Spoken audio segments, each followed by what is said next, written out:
Hello, good evening, everyone. Welcome to the 43rd episode of ICC BiZ Live, our knowledge show with C-level people. Today, we will have with us Baibaswata Chatterjee of Infosys Consulting, uh, who will discuss on artificial intelligence and automation, whether it is benefiting our economies and topic or not, or it's a, somewhere a midway. Its topic is AI and automation, boom or boomerang. Before we go into the topic, Mr. Chatterjee request to give an introduction of yourself and your work. Thank you, Dr. Rajoshi. Thank you for having me on this show. Hello to the audience and the viewers who are watching this. I'm Baibaswata Chatterjee, currently with Infosys Consulting. My career has spanned about 24, 25 years, and over the years, I've worked with different organizations, mostly IT product and services organizations, focusing on the insurance domain. My work has involved mostly on broader operations optimization theme, focusing on process transformation and automation. So over the last few years with Infosys Consulting, the focus of my work has been on process automation. And now with AI coming in, a lot of the work has moved from blend vanilla RPA to AI-related automation across insurance clients around the world. So that's broadly an introduction about me. Thank you. Uh, how is AI applied in insurance? Your core area seems to be insurance. Yes.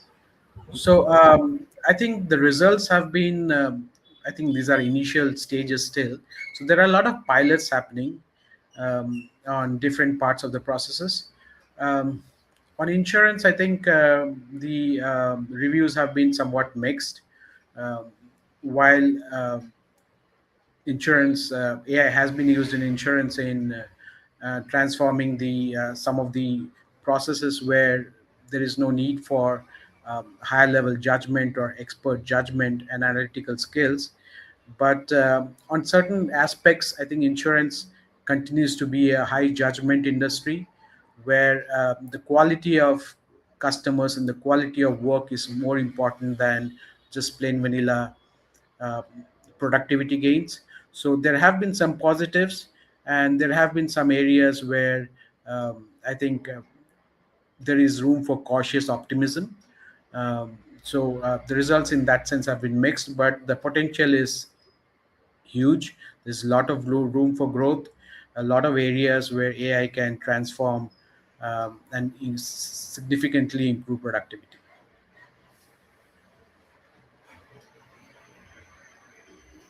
Role in calculation of premiums, and for regular insurance and calculation of premiums or reinsurance. I think all of them, but within certain guardrails. Okay, so whether it is in calculation of premiums using in the underwriting process, where um, uh, an AI agent using retrieval augmented generation uh, understands the application, and for lower value insurance coverage uh, does a straight through processing, and for certain exceptional cases marks it for exceptions to be handled by the expert underwriters, or even in claims there is scope for um, from intelligent document processing to triaging the claim and then finally actually making the payout. But again, all of these must involve a healthy dose of HITL, human in the loop, for expert judgment and calibration.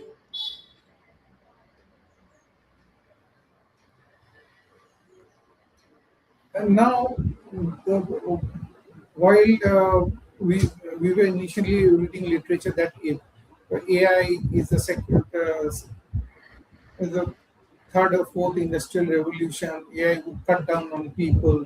But suddenly, one month ago, we heard news from Silicon Valley that American companies are hiring back people whom they had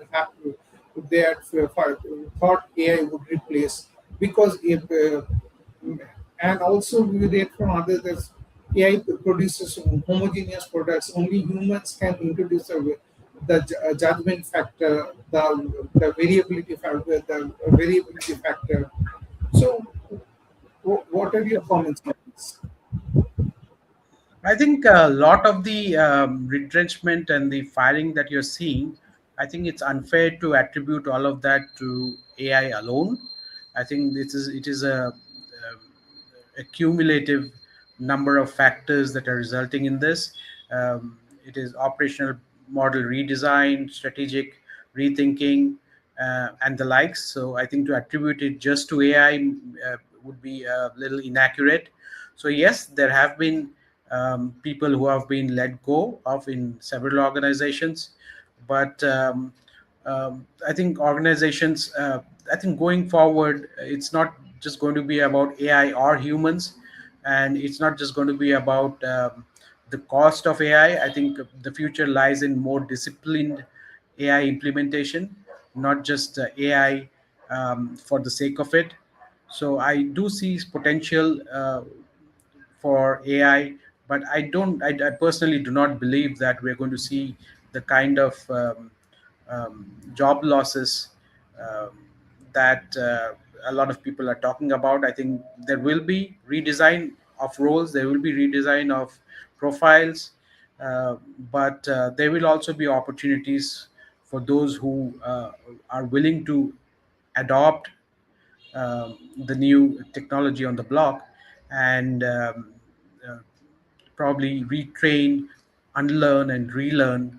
Um, if I may dare say, unlearn and relearn on a continuous basis through their careers, I think do stand to gain. There will also be several profiles and um, uh, roles that will emerge that probably do not exist today. So, all in all, I do not think that this is a movement where uh, jobs will be displaced, where people will be displaced completely. So there will be scope for people to align their careers with a with the help of AI, enabled by AI, not necessarily replaced by AI.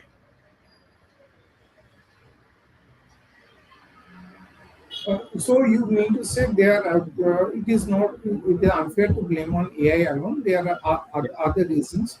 Yes. One could be for political economy, the Gulf War. There could be many Absolutely. reasons, Absolutely. many many reasons behind the lesser employment and lesser order book means automatically means lesser employment being in business. This I understand. I worked there before here. I was in Genpact for some time, so Absolutely. I understand this. Now, and I'd like to draw your attention to another media news. Corporations cut back on AI usage as cost of agentic models strains budgets. What are your comments on this? Some are saying it's cheaper to have people than agentic AI. So yes, I think as tokens costs go up substantially, so like I said, I think it's not just about blindly using AI everywhere. I think the future lies in a more disciplined approach to using AI. So that's the future, I think. Now, in terms of costs, I also think that this is a short-term phenomenon, and I do think that AI, in terms of costs, will reduce significantly going forward.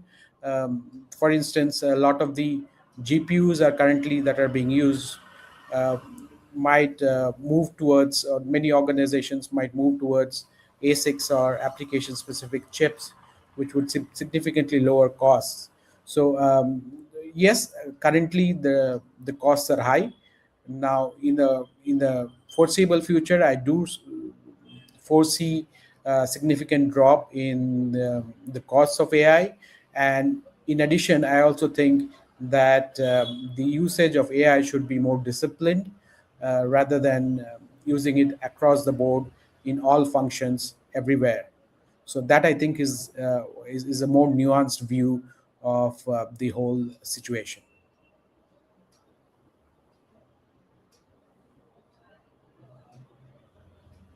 Tokenization. I'm sorry. What will bring down the cost of tokenization? Yeah, the cost of tokenization, I think, like I said, as we move towards application specific integrated circuits, so I think that will reduce the capex that is required. And in that sense, I think that will reduce the overall requirement for setting up a setting up a language model, a large language model, and so on, or training a large language model. So it will be more application specific, and I think so over a medium to long term, that will decrease the tokenized costs to some extent.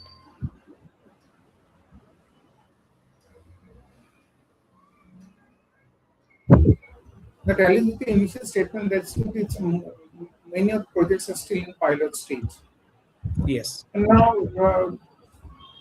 my question is about a common perception. Entry level jobs will be replaced by AI. Um, Higher level jobs will be created, and all these statements. So, I mean, uh, which jobs are most vulnerable to AI driven automation? I personally feel that the automation is only with a chatbot. I mean, and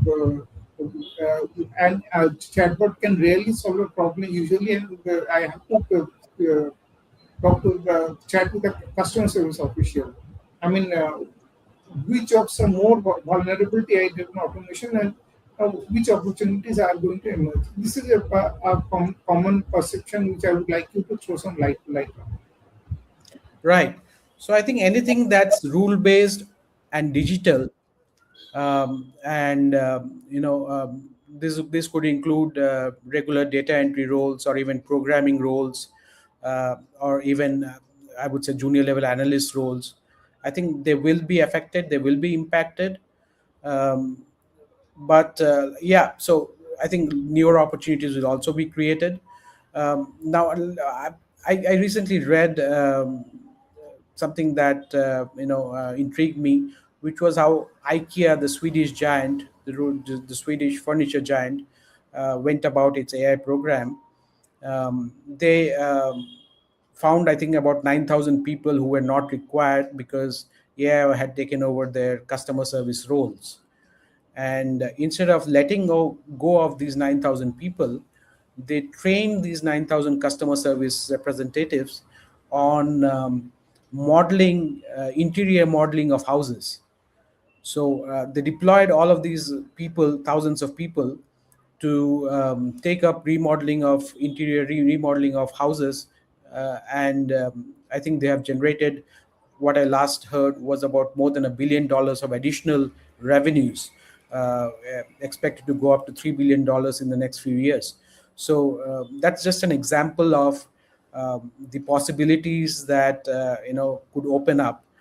So there is definitely room for certain kind of impact on certain roles, like I said, which are rules based and digital. But I think there is also a lot of growth for opportunities and growth for um, several roles that can be redesigned and you know emerge as newer roles that probably hitherto don't exist. Now, I also think that there will be roles. I do not subscribe to the view that software will eat the world.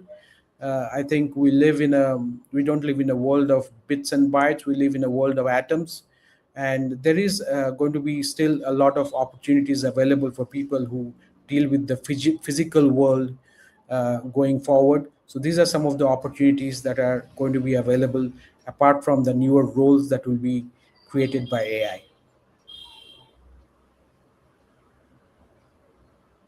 like to ask you: Is quantum computing regularly being used in India? In India, what is your opinion? No, I think quantum computing is some distance away. I think from what I heard that this is an area that has moved from bleeding edge scientific research to what many of them are calling as more of an engineering problem rather than a theoretical science problem. But I think still we are some distance away from um, using quantum computing as a regular, you know, desktop or laptop or any such applications. I think we are fair distance away. I think there was also a recent paper, now that you bring it up, about will quantum computing break blockchain. And I think the uh, conclusion was that it is unlikely that quantum computers will break the blockchain, which means there are still open opportunities in that area as well. So cryptocurrencies in that sense are for now relatively safe, and these are still areas that are still evolving. And from someone who's more of an industry person, I think it's nice to talk about the shiny new toy in the tech world, but I think we are still a fair distance away from using quantum computing um, at scale. So, according to you, neither we can say AI is a boom, nor we can say AI is a boomerang. Boomerang. I mean, we cannot make a strong statement that it is a huge growth opportunity or it is a threat to social and economic stability. It's too early a stage to comment, takes give such extreme statements. Am I right? So I would say that over an extended period of time, if left to its own devices, yes, I think AI does hold the potential for um, uh, economic and social disruption, which is where I think it's important for governments and organizations to step in and help in the transition from a world before AI and the world that is integrated with AI. So, yeah, if left to its own devices, I think there is reason to believe that there could be a lot of social disruption, economic disruption. But I think interventions are required. For instance, invest massively in reskilling, um, or perhaps incentivize even reskilling, maybe when incentivize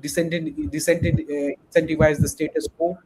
So there is room for governments and organizations to step in and, so to speak, moderate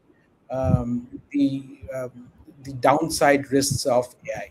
So left or to its old devices, in short, yes, it could negatively impact, but with the right hand holding, there's no reason to believe that AI will not benefit uh, uh, a large section of the population. What what are your comments on the various regulations on AI, the European Union's Act, India's DPDR Act? What are your comments on this?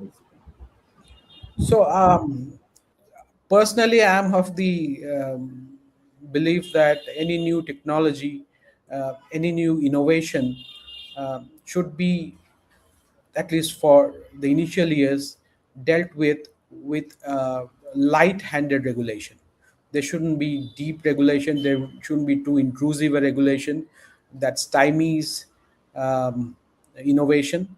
So I think regulation is behind the curve in that sense, and I think that is to be expected. I think if we can give a little bit of runway for the technology to expand and emerge in new areas, that is going to be a net positive. I think we should not look to um, um, hamper the growth of new technologies or innovations by putting regulatory hurdles too early in the race. So that's my personal view. Now, having said that, I think yes, there is room for setting certain guardrails so that uh, regulation to ensure that the technology is not used in a way that is destructive, that causes harm to the public. So there is room for setting guardrails, but I think such guardrails should evolve over a period of time rather than be, pushed to innovators and organizations alike.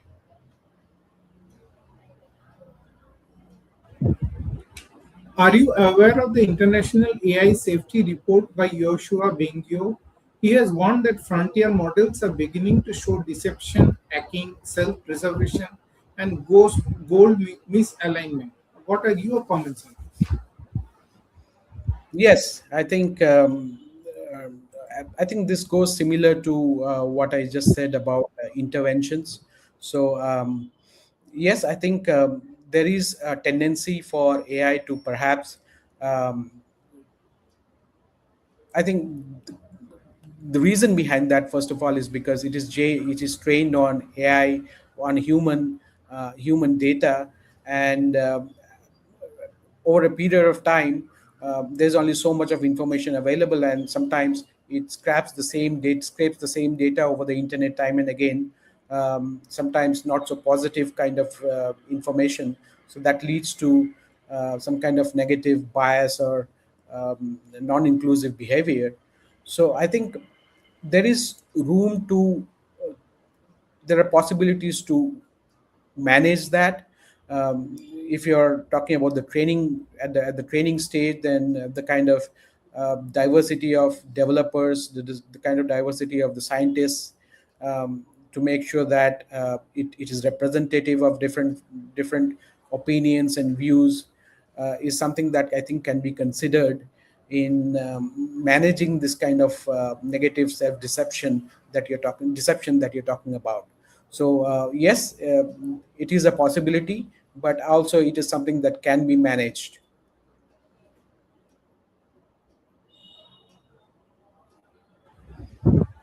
An experiment was carried out involving students, college level, on generative AI. Whatever the model you call it, be it Google or OpenAI or Claude or whatever the model. But after that experiment, it was found that personal statements are more creative as machines create homogeneous content, but the humans excel at diversity of thought. What are your views on this? Yeah, I think to some extent I agree. I think I know that as someone who interviews candidates, that a lot of the resumes are kind of looking increasingly similar. Um, a lot of them are being generated by AI. So in that sense, yes, there is something that increases a certain level of homogeneity, and I think that is where I think human judgment, trust, and emotional skills are things that will set one apart, rather than just the content that one uh, puts out. So I think yes, there is in that sense scope for some kind of creative thinking beyond what AI has to offer. So that is an area that I think is something that's going to throw up more and more opportunities for people. Um, I think that is an area that everyone should look forward to imbibing and growing in their respective lives and careers. So yes, I do agree to some extent that it does promote some level of homogeneity, but I think that's where human judgment and human the human touch is important and decisive.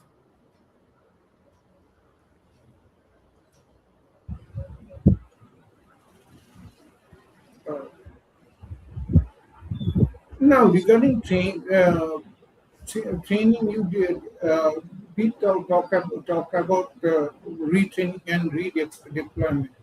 But how can people be made more tech savvy, and how can they become more productive at work by learning to use AI effectively?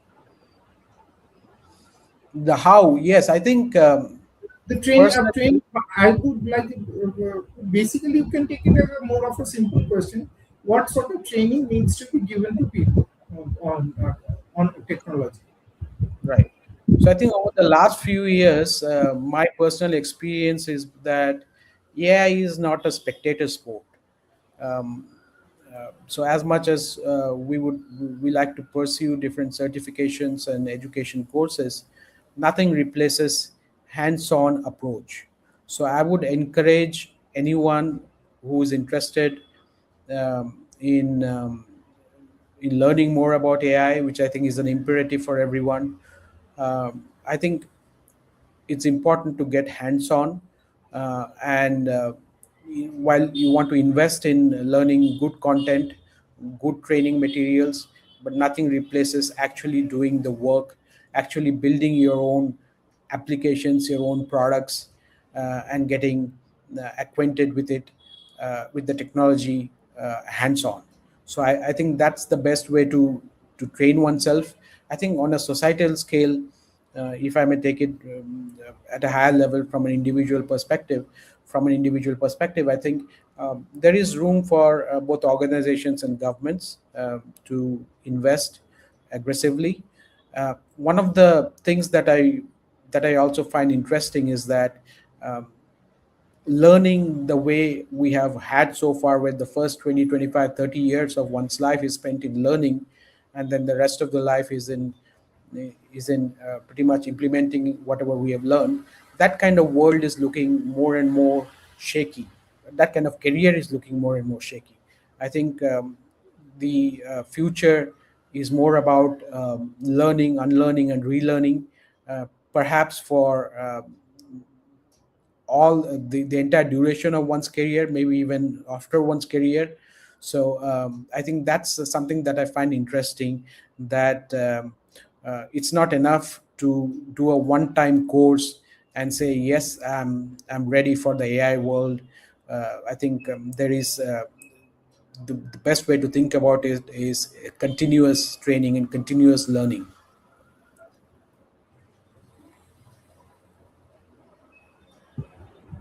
Thank you. I'm a PhD in economics. You quoted one of our famous economists, Kenneth Arrow, who created the famous learning by doing model. So basically, what you are saying, learning is a continuous process, and you learn every day. And just a token training for 1 or 2 days, maybe on paper you're given training, but as far as learning is concerned, you are not taught anything to your employees. Yes. Yes, The- this absolutely. this is a great learning point.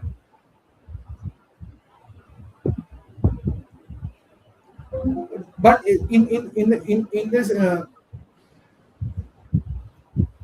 in this same context, I for my thesis I made a survey MSMEs. I found that they are not willing to make frequent technological changes because they are not sure about the ROI. And large scale company, there is a continuous change, but large scale is how much? They are not more than 10% of the total corporate volume. If they are not willing to make frequent technological change, they have to convinced of the return, and they tend to lag behind. Should government give some incentives for technological upgradation? What do you think on MSMEs? I think in some ways AI democratizes technology in that sense. So yes, I think large companies have larger sums to invest to retrain their employees and so on. But I think for MSMEs, it's to take a more focused approach to I think what I call the value ratio, which is basically $1 of spend on AI versus what is it generating. To be conscious of that, to be conscious of the ROI, be selective, and um, should the government in some ways provide some funds to the MSME sector. I think there's room for more focused approach to certain to target certain sectors over others. Perhaps certain sectors that are more uh, hold potential to generate more employment, perhaps. Perhaps sectors that are more impacted by technology. So I think instead of a blanket um, um, incentive to the entire MSME world, there is potential to take a more nuanced approach and a more targeted approach to support MSMEs.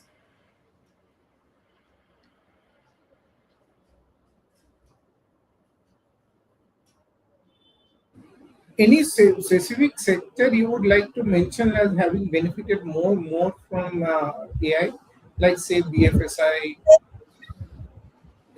or agriculture less, BFSI more, something like that?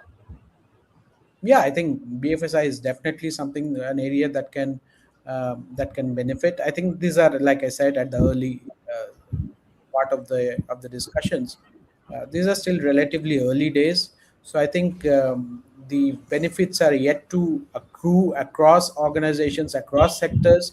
I think the initial wins are probably for the BFSI sector, and yes, agriculture is something that is uh, going to take a little more time. Anything that involves robots in the manufacturing sector is something that will take a little more time. A lot of automation, I think robotic automation in the manufacturing sector has already started. I think China is probably ahead of the rest of the world, arguably so, in automating their manufacturing ecosystem. So I think there are opportunities. Yes, the early winners are, I think, probably from the BFSI sector, and the early success stories, I mean, the low hanging fruits in automating HR chatbots or IT support systems, um, um, things of that nature, which are not necessarily core business logic driven, but more support roles. So I think they are the low hanging fruits that are the winners of this technology.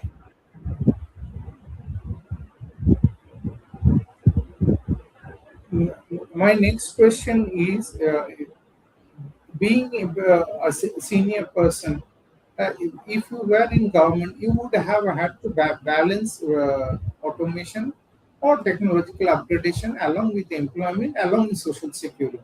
How do you balance? If you have to have automation, you will have to have lesser employment, or you, or you, and for those some will get displaced. Even if we assume that lesser people are displaced, how do you take care of those displaced? What are your comments? Yeah, Balance or automation, employment, and social security. What are your comments? yeah, yeah. So I think it's important that while we think of balancing, it's important that we don't in any way hinder the progress of technology.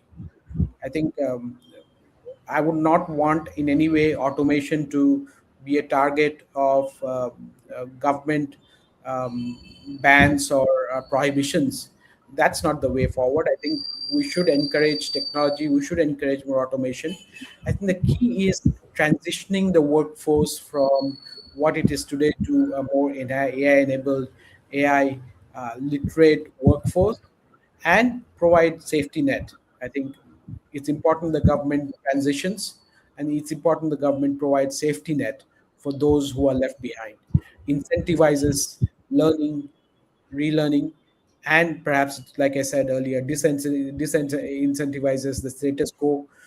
So I would say balance, yes, but the balance is not in moderating um, automation and moderating the social security for those affected. I think the uh, balance is in allowing technology to play itself out while providing the financial bulwark required to support people in their transition and provide a safety net to people who the marginalized and the needy.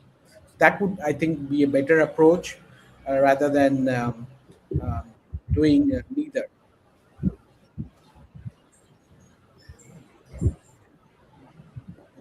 My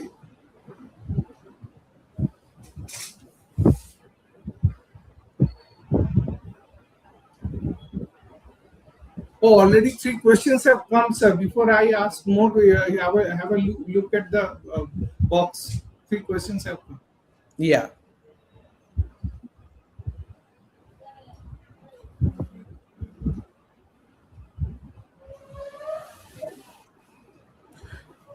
Okay, I think the first question is about our mental capacities. Just using AI make us dumber. Yes, there is, I think, increasing research that shows that certain parts of our hippocampus function less or function differently for to those who use AI extensively than those who don't, and those who use their own capacity, own imagination, own creativity. So there is growing evidence of that. Um, but I think the key is I think remember this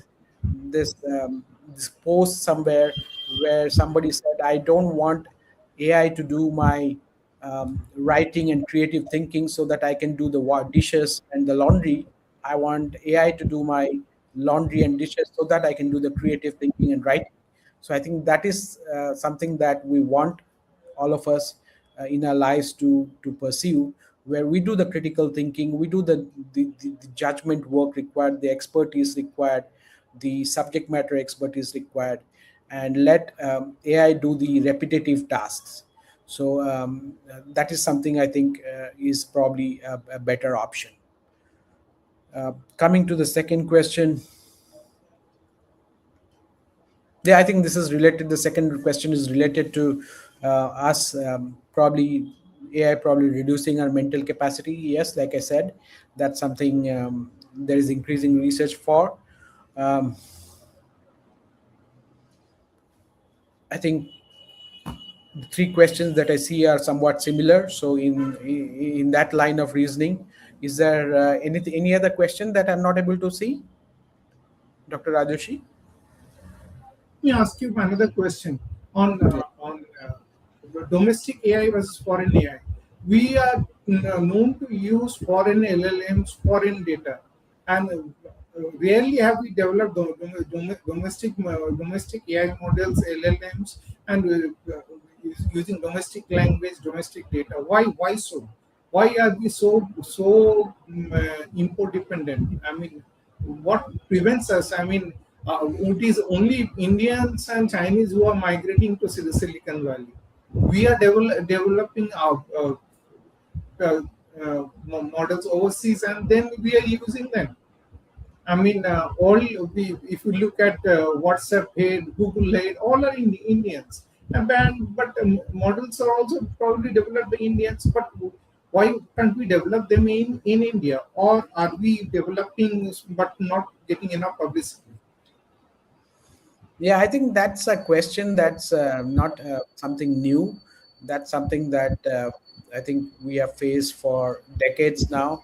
The brain drain of educated uh, elite skilled personnel moving out of India, greener pastures, and making a name there rather than staying back here and contributing. I think that's something that is a takeaway for all of us.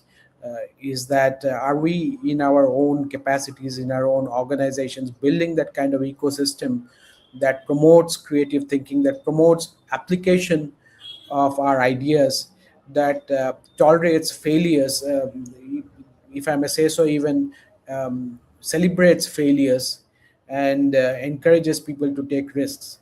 Is that something that we want as a society to promote? So it's more basic, more a cultural and psychological kind of a facet to it. And of course, there's the question of R&D.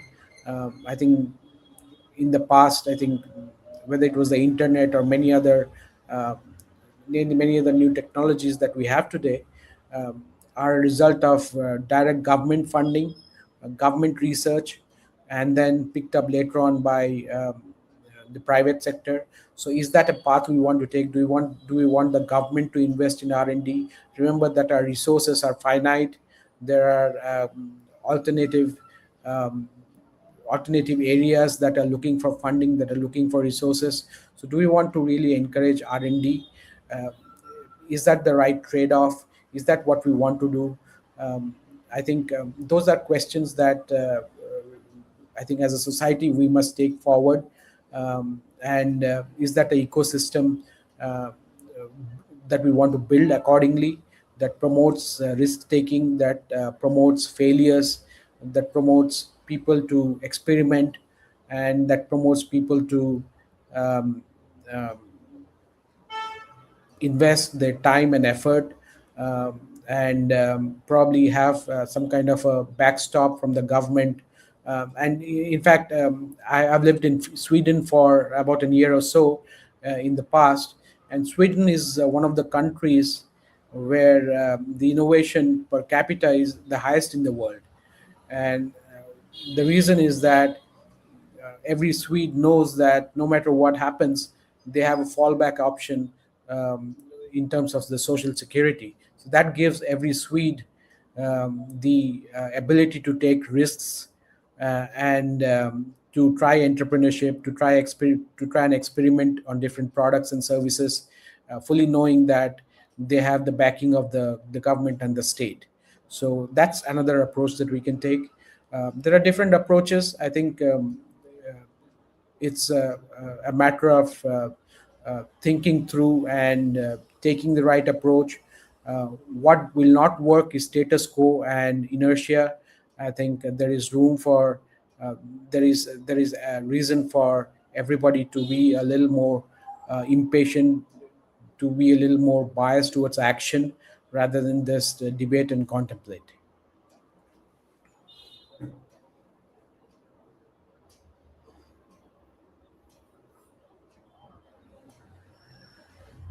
Or increase concentration? Will AI reduce cost for consumers or increase concentration of power among large technology companies? I think I think both.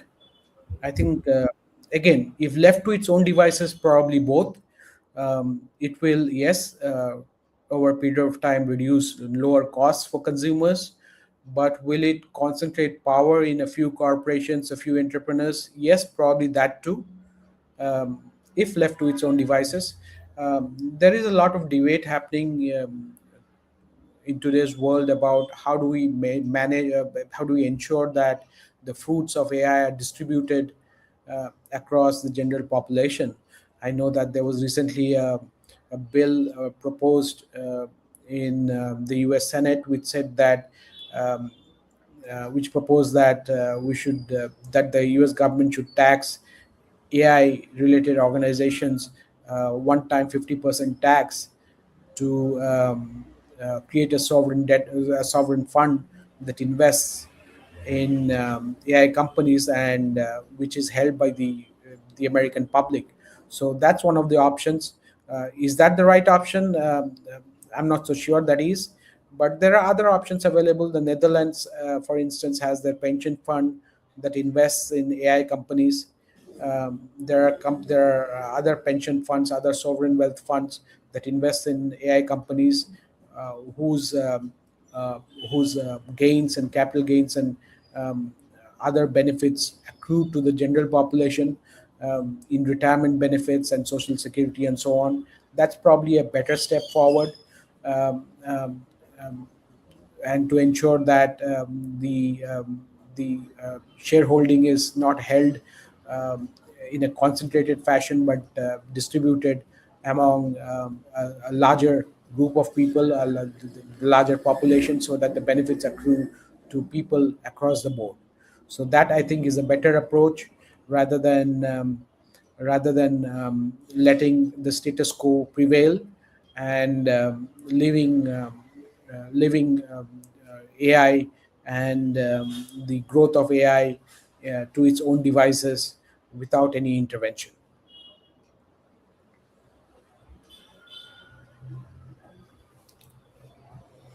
make wrong decisions, or there are adequate checks and balances? Sorry, I only heard part of the question. Can you repeat, please?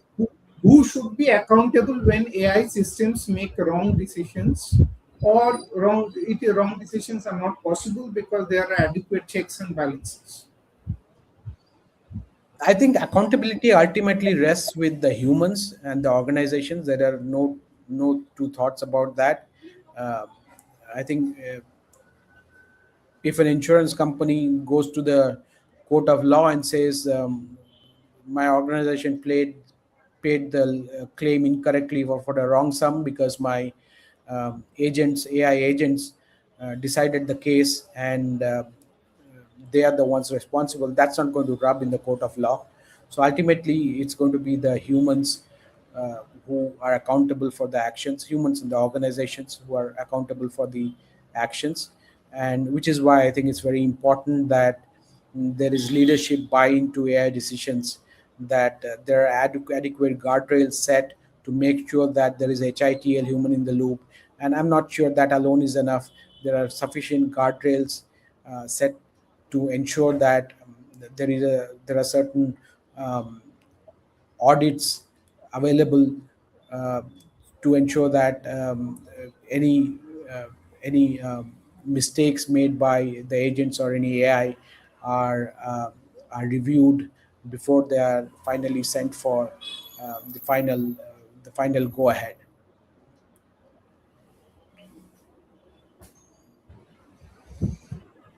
Thank you, sir. With this, we come to the end of our today's program. If we get more questions, we will send across to you. Thank you, sir. Thank you so much, Dr. Rajesh. It was wonderful talking to you. And We will share the recording of this program with you. okay, thank you.